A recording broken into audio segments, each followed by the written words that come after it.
Hello and welcome to News Central TV. I am Adebola Adedugba. The top stories are this hour. Islamic Movement of Nigeria police trade blames over deadly clash in Abuja that left officers killed. Nigeria police hand over students to vice chancellors and parents. Egypt Sisi warns against further conflicts amid Middle East tension. In details shortly. We begin with today's clash between Shi'ite and police in Abuja, where the FCT Police Command has confirmed attack by the proscribed Islamic Movement of Nigeria, popularly known as the Shi'ite group, on some personnel of the Nigerian Police Force attached to FCT Command at Wuse Junction by traffic light. And this was contained in a statement made available by the State Police Public Relations Officer, Josephine Ade. It was reported that 2 police personnel were killed, 3 left unconscious in the hospital, and 3 police patrol vehicles set ablaze. The proscribed organization was said to have attacked the police checkpoint unprovoked, wielding machetes, improvised explosive devices, and knives. Now, while several arrests have been effected, the Commissioner of Police, FCT, condemned the attack on police officers. He promises to bring those involved to book. Earlier, our correspondent Emmanuel Bagu spoke with an eyewitness, Fatima Hassan, and reported on the incident. Fatima Hassan witnessed as it happened. Of course, she mentioned it very clearly that she was on her own, and all of a sudden she saw the Shi'ite, the Exazaki Shi'ite protesters approaching the Wuse Zone 6 center. And of course, they have been sent back by the police officers, but they resisted the police officers, and it resulted in a shootout. And of course, this resulted to, the alleged killings. Of course, the statement was released by the police just a few minutes ago that some police officers were killed. That audio glitch. Earlier, our correspondent Emmanuel Bagu spoke with an eyewitness, Fatima Hassan, and reported on the incident. Witness as it happened. Of course, she mentioned it very clearly that she was on her own, and all of a sudden she saw the Shi'ite, the Exazaki Shi'ite protesters approaching the Wuse Zone 6 center. And of course, they have been sent back by the police officers, but they resisted the police officers, and it resulted in a shootout. And of course, this resulted to, the alleged killings. Of course, the statement was released by the police just a few minutes ago that some police officers were killed in the encounter. Of course, this is the blood.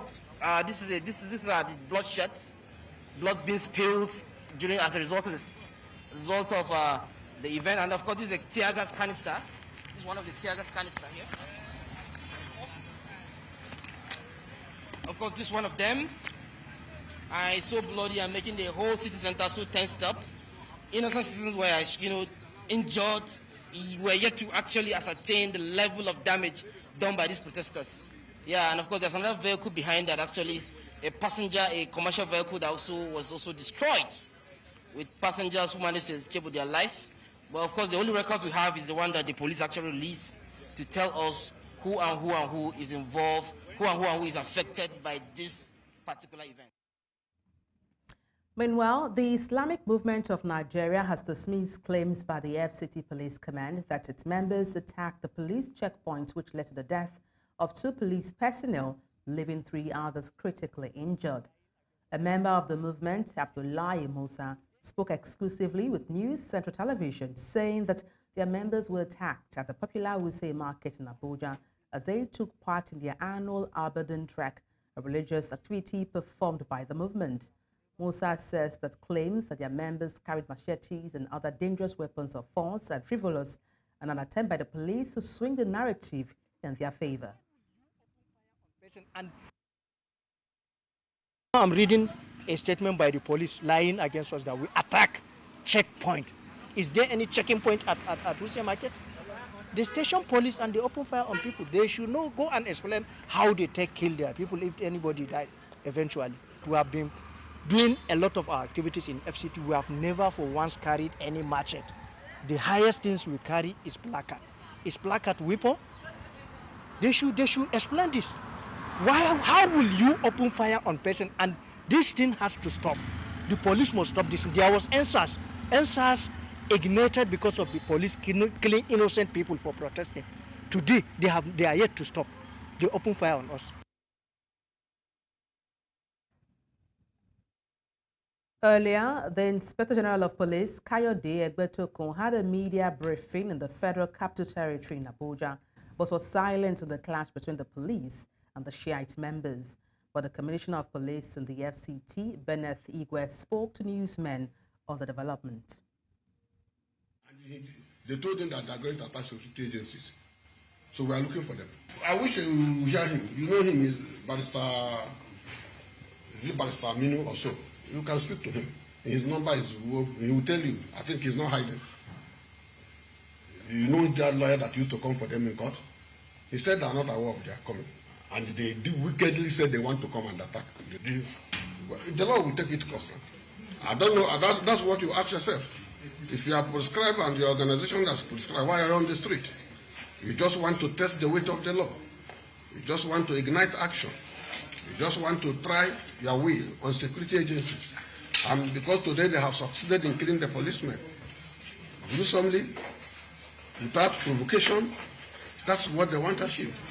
So, and tomorrow somebody will tell me to keep quiet, or somebody will tell me not to hunt them. We're going to hunt them.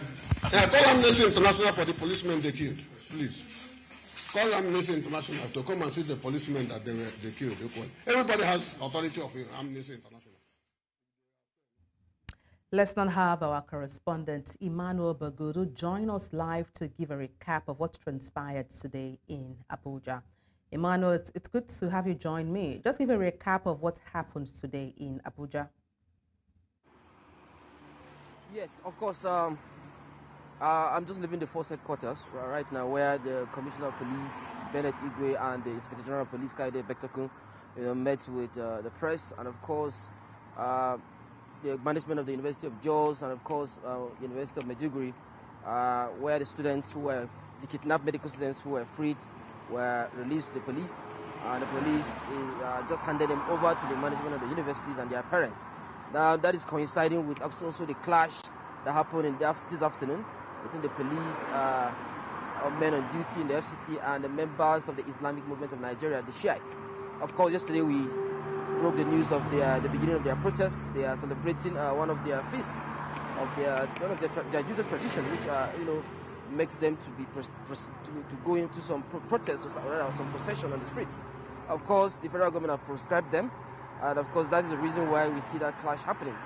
We reported that they started their procession from Massacre area, where they blocked, of course, the entrance to the city center around the Maraba and Abuja Kefi Expressway. And then, of course, today they brought in the protest into the city center, but of course the police, in a bid to stop them, brought about that clash that was so bloody that led to the unfortunate death of 2 police officers, as confirmed by the Commissioner of Police, Benue State.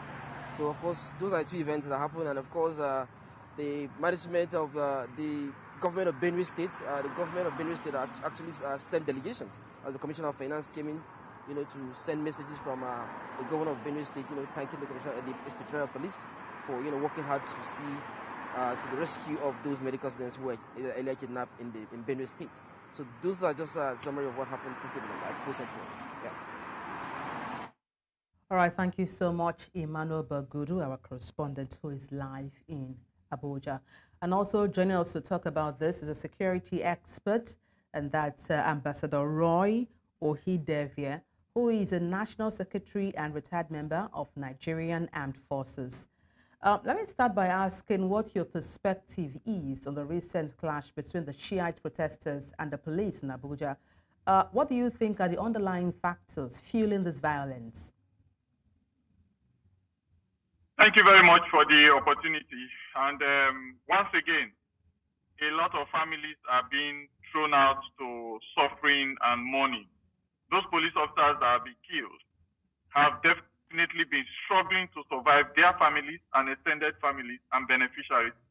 And right now, those people will be thrown into further desperation. Now, let's look at this situation. This is the FCT, my sister, Federal Capital Territory. Last time that there was a jailbreak in FCT, we were wondering. But recently, we are now seeing within this 2024, people walk into estates in FCT and pick families away. Now, I want to ask a question. If there is going to be a movement, a kind of violent action by citizens against demand, shouldn't the DSS and the NSA and all the police, CID, penetrate those bodies? Shouldn't they have moles and people amongst them that will be able to quickly discern that it's going to get violent or it's not going to get violent? Let's also look at conflict resolution and dispute resolution and conflict intervention. I am a fellow of these chartered mediators and conciliators in Nigeria, and I know that that body is partnering with the Nigerian Bar Association with a lot of senior advocates. How many times have that body and other bodies been called into while El Zakzaky has been in detention? We like to postpone. We postpone the doomsday every day, not only APC, not PDP, government in Nigeria. We quickly postpone doomsday until lives are lost. And that is the situation we find ourselves. In the light of all you have said, how would you assess the state of security in Nigeria? What factors contribute to the rising insecurity in the country? You can see that the people at the helms of affairs, they are definitely distracted. Okay, if I am to, I was very much in love with the current police chief when he took over. You know, no media briefing, nothing. He was just acting, and that was just like simultaneously with NDLEA, where drug people are just picked up and everything busted. You know, but sequentially we began to see a lot of distraction. Now, for me, as a chief of security in any of the agencies, I must have a core purpose.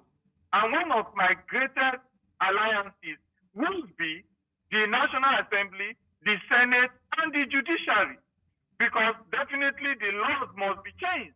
The laws that we have now that are engaging in security parameters are archaic. Things have overthrown and overtaken them. And they have been maligned by Nigerians.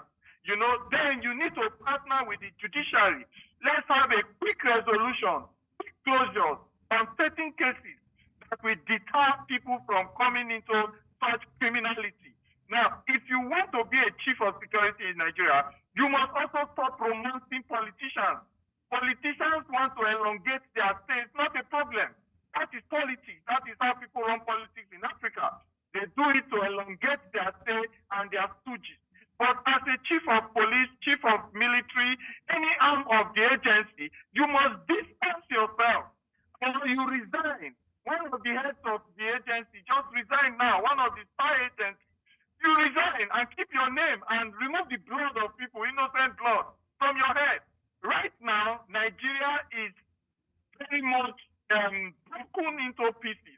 And that is why you see a lot of international agencies can come in and trigger any kind of crisis from anywhere. Don't forget that we have the ECOWAS matters going on with the African countries saying they want to go independent. And Nigeria is a factor they are afraid of.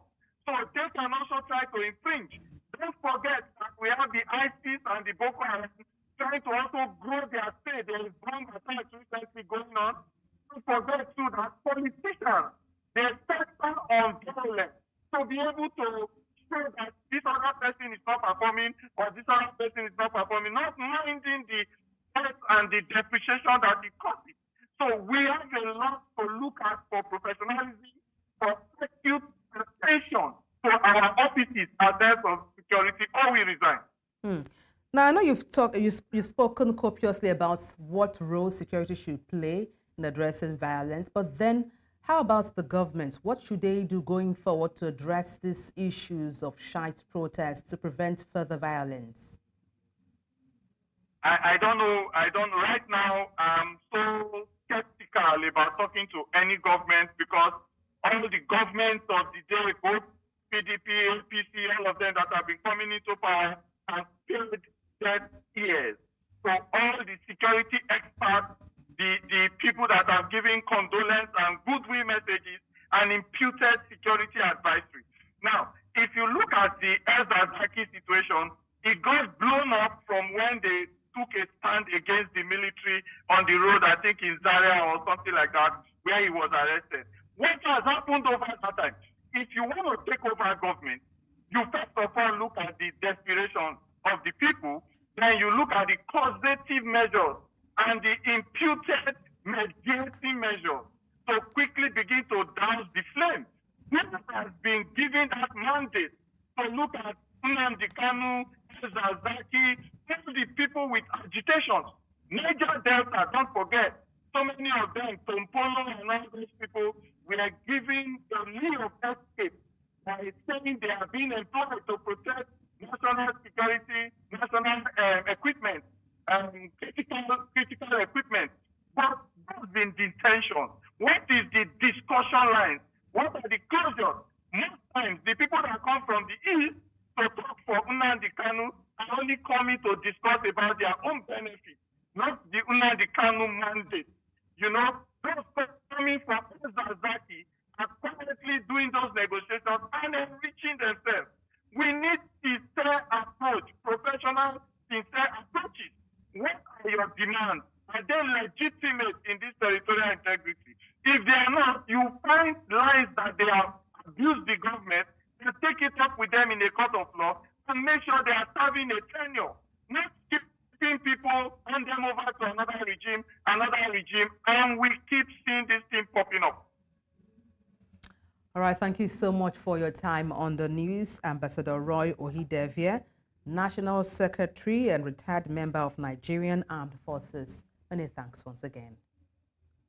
Thank you. It's always a pleasure. You're watching News Central now. Let's take a short break. Stay with us. Thank you for staying tuned. In the meantime, the Nigerian Police Force has handed over the 19 medical and dental students and the house officer who were kidnapped in Benue State to their parents. The students were kidnapped en route to the Federation of the Catholic Medical and Dental Students Annual Convention in Enugu State. The Vice-Chancellors of University of Jos and the University of Maiduguri were at the Nigerian Police Headquarters to receive the freed students of the universities kidnapped by gunmen in Benue State on August 15th. Addressing the press conference in the Federal Capital Territory, the Inspector General of Police, Kayode Egbetokun, commended the efforts of the National Security Advisor, Nuhu Ribadu, and other security operatives for their contributions towards the release of those students. Members of the press, distinguished ladies and gentlemen, it is with a deep sense of relief that I brief you on a successful operation conducted by the Nigerian Police Force, which resulted in the rescue of 27 innocent citizens on 22nd August 2024.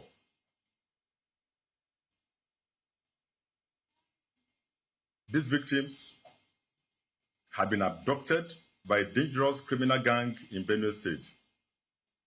Among those rescued were 20 medical students of the University of Jos and University of Maiduguri who were cruelly taken abducted while in transit to Enugu on 15th August 2024. Other passengers, 5 of them, and 2 other victims who had previously fallen victim to these heinous criminals were also freed. The successful rescue of these 27 individuals was achieved without the payment of any ransom. This success was made possible through the support received from the Office of the NSA, the activation of security network, intelligence, synergy with other security agencies, community engagement, and deployment of our highly skilled and tactical officers, whose dedication, bravery, and precision in executing their duties are truly commendable. During the operation, our officers engaged the kidnappers in a well-coordinated tactical offensive. I am pleased to inform you that the kingpin of this notorious gang was neutralized during an exchange of fire with our operatives, while 2 other members of the gang were arrested and their weapons recovered. These individuals are currently in our custody where they are providing valuable information that will help us dismantle their criminal network and prevent future occurrences of such abductions. And still on security, the Benue State government has commended the federal government for the successful rescue of 20 kidnapped medical students who were on their way to a Catholic medical conference in Enugu State, southeast Nigeria. The students who were kidnapped in Utopo, Benue State were released following a joint security operation comprising local and national security agencies in the country. The governor of Benue State, Hyacinth Aliya, commended the federal government and security agencies for successfully ensuring that the students are reunited with their families and the kidnappers neutralized.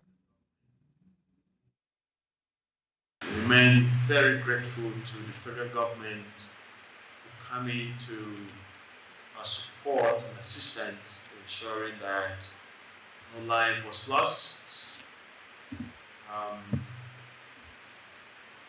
and nothing that could have constituted bad news have happened. The Department of State Services has freed a journalist, Adedugba, hours after he was picked up at the Murtala Mohammed International Airport in Lagos. As of the time of filing this report, the reason for Soyinka's arrest early Sunday was unknown. It was, however, disclosed that the secret police seized Soyinka's travel passport. Soyinka, the regional editor of the Conversation Africa, was arrested around 5 a.m. upon arrival at the Lagos airport from the United Kingdom. There has been a growing trend of activists transitioning directly into political roles in Nigeria. Recent protests and movements across Nigeria have sparked a new wave of political ambition. Activists who have championed causes from police reform to environmental issues and politics seem to do it as a means to enter political offices, but not necessarily to drive change from within the system. News Central's Bettina Unweli has more. Activists have always occupied that realm between the household and the state.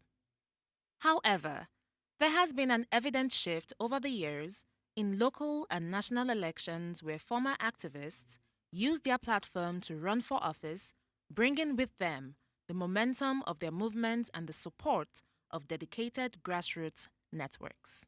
Yet, challenges remain. Ideologically speaking, there's nothing wrong in activists transiting into politics because the idea is you can't stay from outside and just be shouting perpetually.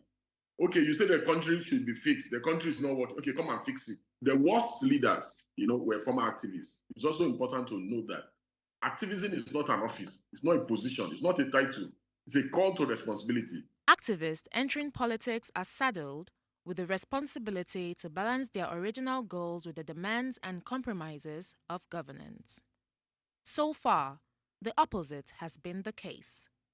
Can political activism in Nigeria then be said to be a disguised shortcut into politics? I'll give you a typical example in our recent history with General Muhammadu Buhari, who himself was a dictator of some sort because he was a military ruler, and subsequently, because he was seen to be fighting for the people, he was speaking against corruption and all that. So people felt, oh, let us give this guy a chance. After several attempts at contesting for the highest office in the land, he came on board. He became one of the worst leaders that we've ever witnessed in this country. Under him, corruption, nepotism, and ethnic bigotry and clannishness became government policy. Again, it was a free for all for looters under his government. In fact, under his government, he looted recovered funds. It doesn't seem like aimless boldness drew many into activism, but the more selfish desire to live their lives in freedom, peace, and in a democracy that transforms ordinary folks into bold activists against all forms of oppression. But there's something I always say, Nigeria does not need more activists. Nigeria needs more active citizens. And I personally have never seen myself as an activist. I'm an active citizen who will not sit down and allow myself, to be treated anyhow in my own country or not have a voice in my own country. And if you ask me, if there's one group of people that I'm going to look at and say that they shouldn't, in short, we should cut them out of politics for the next 50 years, I would say to you they are men. Because 99% of the politicians who have caused Nigerians' problem are actually the male gender. As Nigeria continues to face pressing challenges, the role of activists in politics may well prove to be a critical factor in shaping the country's future. That is with the kingdom of youth in Nigeria. For our silence is our strength, and our voice is our weakness. In Lagos, for News Central, Bettina Nweli. A study by the Nigerian Bureau of Statistics found that communities with higher rates of female educational attainment experience better economic growth and stability. Conversely, areas with higher rates of female educational deprivation struggle with poverty and underdevelopment, and this has been the case in many areas of the country. Youth Central's Chidimma shares more in this report. Nigeria is faced with the challenge of educational disparity, as a lack of adequate access to education has profound consequences, particularly for women. Millions of Nigerian girls continue to face significant barriers to accessing quality education and the daunting realities of early motherhood. It is difficult to make a comparison of any African country with Nigeria in terms of education, but because we are quite simply the most educated people in Africa, probably one of the most educated people in the world. Such is the diversity that we have in terms of quantum, the most illiterate population in Africa, and in terms of the same quantum, the most literate people in Africa. And I think there are a lot of well-meaning measures, a lot of well-meaning people that are trying to reverse the trend.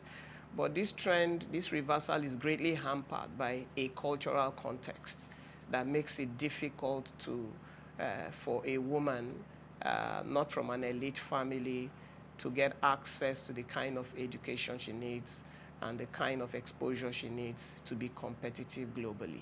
More Nigerians are waking up to the truth of leveled educational fields for all and are saying no to harmful cultural norms as others speak on the ideals of feminism. Culture is a bit, it makes women have this low self-esteem. Like my mother said something that during her time, the woman has one thing to do.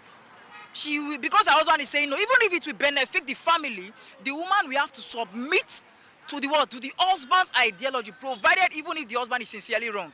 But because of the culture has made it, woman belongs to the kitchen, the man is the head. It is true the man is the head, only when he submits to his wife as well. Everybody must have access to whatever is available. There must be equity and equal rights to everyone. Feminism just refers to equality of gender, giving gender equal access to opportunities. That's just a simple form.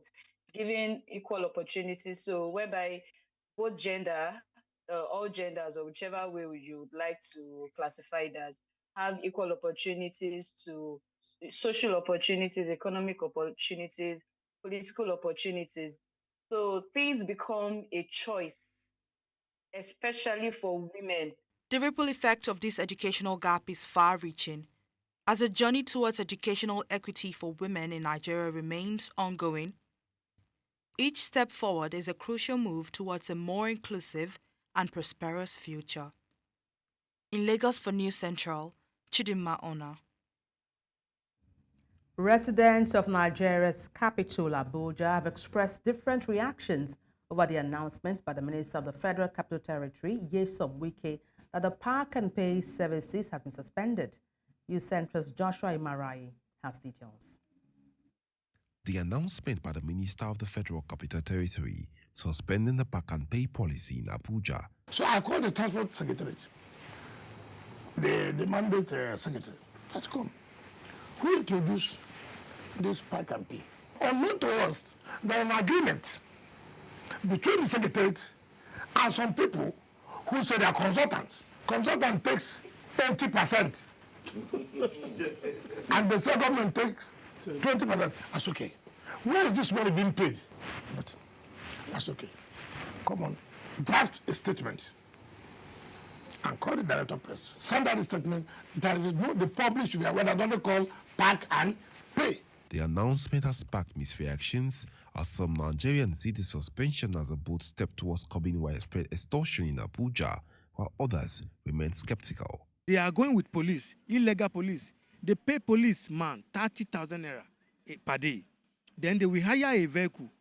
They pay that driver 20,000 naira per day. They chain my uncle's vehicle here in Secretariat, which I beg 25,000 naira will come out from our pocket. You seem to know all these things. Do you have facts? Many of our friends, I say in Ministry of Education, many of our colleagues are friends here. We have contact with them. The way they are doing things is totally illegally. You understand? I could remember last 2 weeks around that central area behind War College, Park and Pay just came and locked my car. When I came out from where I entered, I asked them what happened. They say you did not pay for ticket. I say, which type of ticket now? The time when I came, nobody was here. Personally, I feel Park and Pay is not necessarily a bad policy. Those are the ways government raise revenue. But if the minister in his wisdom wants it eradicated, I think that's a step in the right direction, considering the hardship people are facing currently. Abuja residents have commended the Minister of the Federal Capital Territory for the suspension of the Pack and Pay policy. However, they are urging him to spread such reforms across all areas of the Federal Capital Territory. In Abuja, reporting for News Central, I am Joshua Imarayi. Coming up, Egypt's President Sisi warns against further conflicts amid Middle East tensions. We have details shortly. Join us again.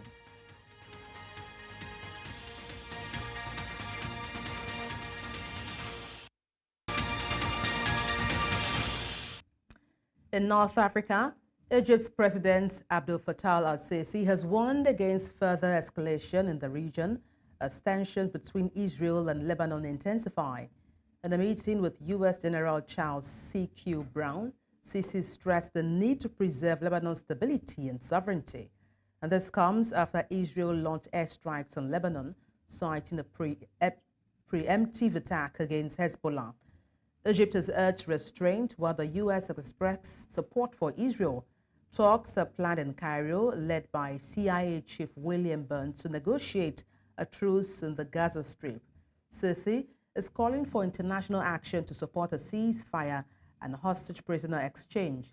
The situation remains volatile, with Hezbollah's leaders set to address the latest developments. A decision is expected to soon whether Israeli officials will attend the talks in Cairo.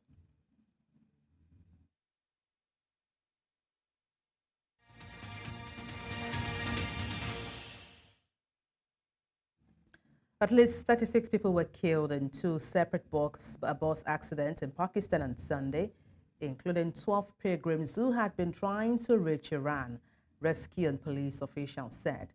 All 24 people on board the bus were killed when it plunged into a ravine near the town of Hazad Patan on the border between Punjab province and Pakistan-administered Kashmir. Around 20 villagers helped to retrieve bodies before officials arrived. In a separate incident, 12 men died when their bus crashed into a ravine on the Makran Coastal Highway after being prevented from crossing into Iran. An army crane helped to remove the bus from the ravine and no further bodies or wounded people were found. जो हमारे पास confirm हैं यहाँ पे आए identified हुए हैं वो 11 लोग हैं ओवरऑल 24 का आ रहा है कि 24 लोगों की डेथ हो गई है गाड़ी में टोटल 24 लोग ही थे और 24 की डेथ हो गई हमारे पास कोई टीचर नहीं था कोई चीज़ नहीं थी ये चादरों वगैरह परने वगैरह जो है इनमें बांध के हमने इन जो डेथ हो गई थी जिन लोगों की वो हमने उनमें बांध के ऊपर लाई. Pope Francis has spoken out against Ukraine's decision to ban a Russia-linked branch of the country's Orthodox Church. In his weekly prayers on Sunday, the Pope said, "Do not touch churches," and expressed concern for the liberty of those who pray. And this comes after Ukrainian President Volodymyr Zelensky signed a law banning the Russian-linked Orthodox Church in Ukraine on Saturday. The move is part of Ukraine's efforts to distance itself from the Russian Church, which have accelerated since Russia's invasion in 2022. The Ukrainian Orthodox Church officially broke away from the Moscow Patriarchy in 2022, but Ukrainian officials have accused its clerics of remaining loyal to Russia. Pope Francis has been following the situation in Ukraine with sorrow and has previously called for peace and an end to the fighting, which began in February 2022. And now let's join the business desk for today's business stories. The Nigerian government has been informed that it is close to violating existing laws by issuing mandatory sale of crude oil to Dangote Refinery and its local counterparts in Naira. An umbrella association of indigenous oil and gas producing firms, the Independent Petroleum Producers Group, while expressing its members' rejection of the directive by President Bola Tinubu, said the developments conflicted with the spirit of the willing buyer, willing seller framework prescribed by the Petroleum Industry Act 2021. The group, however, said the Nigerian National Petroleum Company Limited should deploy a volume above nationally allocated production to those refineries. The IPPG urged the NNPC to redirect its allocated crude oil volumes to Dangote Refinery and other local refineries to mitigate the current crude supply shortage being experienced by the local refiners, which is impacting local product availability in many parts of Nigeria. Meanwhile, Nigeria's Federal Ministry of Tourism has recently announced the introduction of the Draft National Tourism Policy, a move aimed at improving Nigeria's position in the global tourism industry. The Minister of Tourism, Lola Adejohn, disclosed this in a virtual meeting with stakeholders in Abuja. It was also established in that meeting that the newly introduced policy was a significant stride towards advancing Nigeria's tourism sector. Adejohn revealed that the policy was achieved through collaboration with the Nigerian Economic Summit Group and other key stakeholders. The African Development Bank-supported AfriCircular Innovators Program has selected 30 small and medium enterprises to receive financing and technical assistance to scale up circular economy initiatives. The bank, in a statement on Saturday, said that this inaugural cohort, drawn from Cote d'Ivoire, Ghana, and Rwanda, participated in its online onboarding event on August 9. The AfriCircular Innovators Program is funded by the AFDB's Africa Circular Economy Facility and implemented in partnership with the African Circular Economy Alliance. According to the statement, the program aims to support innovative circular economy solutions that foster sustainable and inclusive growth. Finally, in the northern part of Africa, Egypt has exceeded the global average in budget oversight for the first time, achieving 54 points, according to the Information and Decision Support Center, citing a report by Decode Economic and Financial Consulting Company. Decode EFC has built its report on the International Budget Partnership, a global partner with civil society, budget analysts, government champions, and community organizers. According to the report, Egypt has achieved 54 points in budget oversight compared to 44 points in 2021, exceeding the global average of 45 points for the first time. The country has also achieved 49 points in financial transparency and data availability compared to 43 points in 2021, exceeding the global average of 47 points. And that's all on business news. Many thanks for watching. I am Lekon Onobanjo.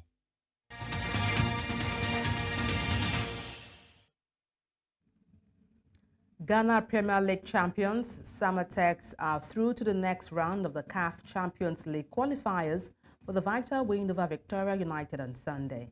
In the English Premier League, Mo Salah scored as Liverpool secured their second consecutive win under new manager Arne Slot with 2-0 victory over Brentford at Anfield. Udoka Unjoko has details of the rest of the sport news. In sport, Ghana Premier League champions Samatex are through to the next round of the qualifiers of the 2024-2025 CAF Champions League following their win over Victoria United on Sunday. The Timber Giants claimed a 1-0 win at the Accra Sports Stadium to ensure that they booked a place in the second round of the qualifiers. Isaac Efol scored the only goal of the game in the first half of the encounter to ensure Nuruddin Amadu's men continue their journey on the continent. Heading into the fixture, Samatex had won by a 1-0 in Cameroon in the first leg of the encounter.